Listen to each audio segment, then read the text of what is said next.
Hello दोस्तों, आप लोगों का मेरे चैनल नेहा क्लासेस में स्वागत है। और आज की इस वीडियो में हम जानेंगे कि वायवीय तथा अवायवीय श्वसन में अंतर। ये जो टॉपिक है ना, यदि इसे बोर्ड एग्जाम की दृष्टि से देखा जाए तो मोस्ट इम्पॉर्टेंट टॉपिक है। मैं अपनी वीडियो में मोस्ट इम्पॉर्टेंट टॉपिक ही लाता हूँ जिसका बोर्ड एग्जाम में आने की संभावना ज्यादा रहती है। तो वायवीय तथा अवायवीय श्वसन में अंतर क्या होते हैं, तो आज की इस वीडियो में हम जानेंगे। तो पहले आपको क्या करना है, जब भी आपको अंतर पूछेगा तो बीच में आपको एक कॉलम खींच लेना है और एक तरफ वायवीय लिख देना है तथा दूसरे तरफ अवायवीय लिख देना है। आपको वायवीय और दूसरे तरफ अवायवीय आपको लिख देना है।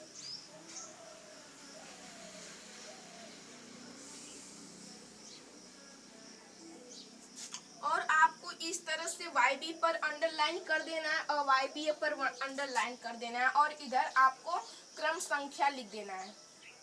मैं आपको बोर्ड एग्जाम में लिखने का तरीका भी बता रहा हूँ ताकि किस तरह से आपको नंबर बोर्ड एग्जाम की जो कॉपी चेक करता है वो आपको पूरे में से पूरे नंबर दे। तो पहले आपको लिखना है कि वायवीय तथा अवायवीय श्वसन में अंतर। तो वायवीय श्वसन को हम लोग आक्सीय श्वसन के नाम से जानते हैं। तो इसे हम लोग क्या जानते हैं, इसे आक्सीय श्वसन के नाम से जाना जाता है।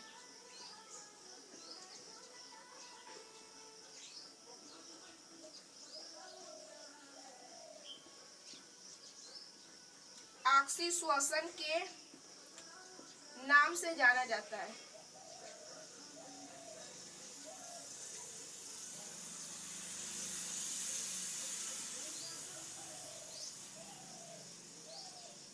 और इसे आक्सीय श्वसन के नाम से जाना जाता है तो इसे अनाक्सीय श्वसन के नाम से जाना जाता है।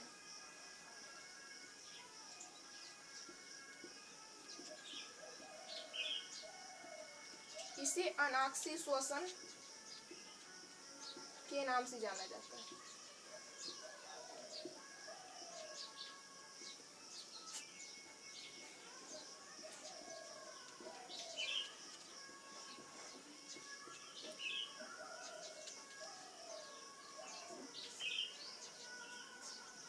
अब ये जिसे आक्सीय श्वसन के नाम से जाना जाता है, यानी आक्सीय से कंफर्म हो रहा है कि इसमें ऑक्सीजन की क्या होगी, आवश्यकता होगी। यानी इसमें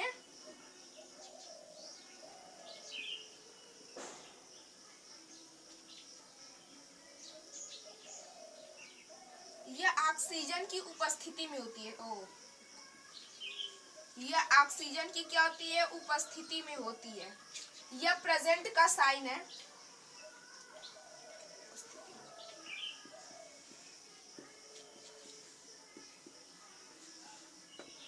की उपस्थिति में होती है।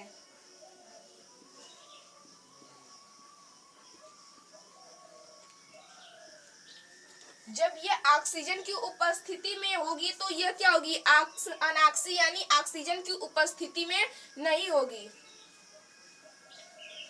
यह ऑक्सीजन की उपस्थिति में होती है, यह रहेगा यहाँ पर।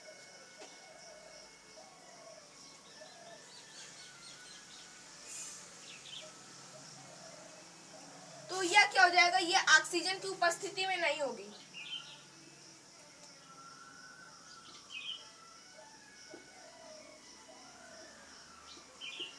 उपस्थिति में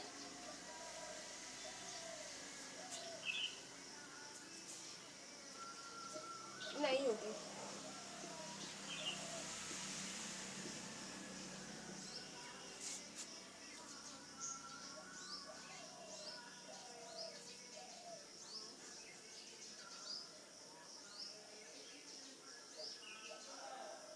थोड़ा सा यहाँ पर वर्ड गलत हो गया है मेरा, मैं इसे एडजस्ट कर रहा हूँ।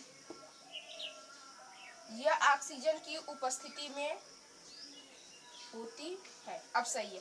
यह क्या होगी, ऑक्सीजन की उपस्थिति में होगी और यह ऑक्सीजन की अनुपस्थिति में होगी। और क्या हो जाएगा, तीसरा पॉइंट यहाँ पर है कि वायवीय श्वसन में क्या होता है कि वायवीय श्वसन का जो अंतिम उत्पाद होता है ना, CO2 प्लस H2O होता है इसका अंतिम उत्पाद। जैसे कि आप लोग पायरुवेट का विखंडन करेंगे यहाँ पर जगह नहीं है ना, तो मैं आपको बता देता। जो ग्लूकोज होता है ना वह पारुवेट में टूटता है।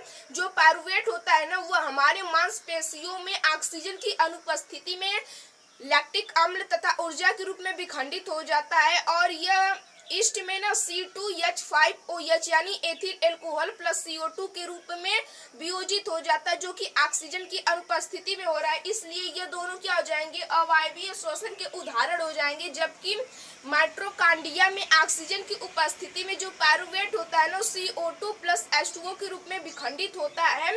इसी को यह जो है ना वायवीय श्वसन का क्या होता है, उदाहरण होता है। बस उसी तरह से मैं बात कर रहा हूँ कि अवायवीय श्वसन यानी अनाक्षिक श्वसन का अंतिम उत्पाद क्या होगा, एथिल एल्कोहल होगा, लैक्टिक अम्ल होगा और CO2 होगा। इसका अंतिम उत्पाद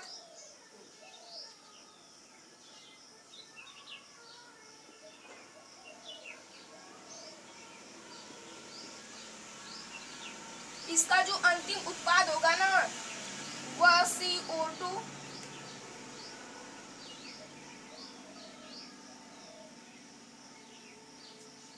H2O होगा। इसका जो अंतिम उत्पाद होगा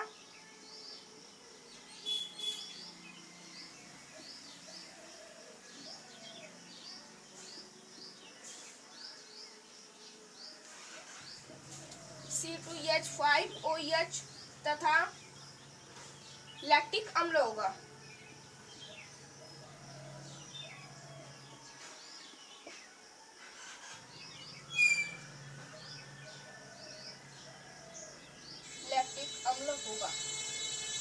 यहाँ पर हमने आपको तीन अंतर बता दिया। मैं चौथा आपको बताने जा रहा हूँ कि इसमें क्या होगा ना, इसमें जो ऊर्जा होगी ना वायवीय श्वसन में अधिक मात्रा में निकलेगी, जबकि अवायवीय श्वसन में जो ऊर्जा होगी ना वह क्या होगी, कम मात्रा में निकलेगी।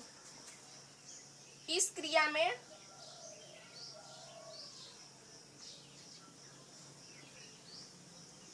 ऊर्जा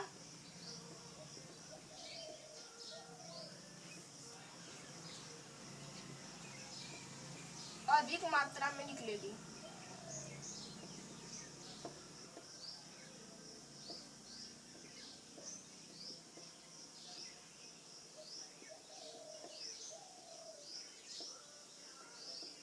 इस क्रिया में क्या होगा कि ऊर्जा जो होगी ना वो कितने मात्रा में निकलेगी, कम मात्रा में निकलेगी।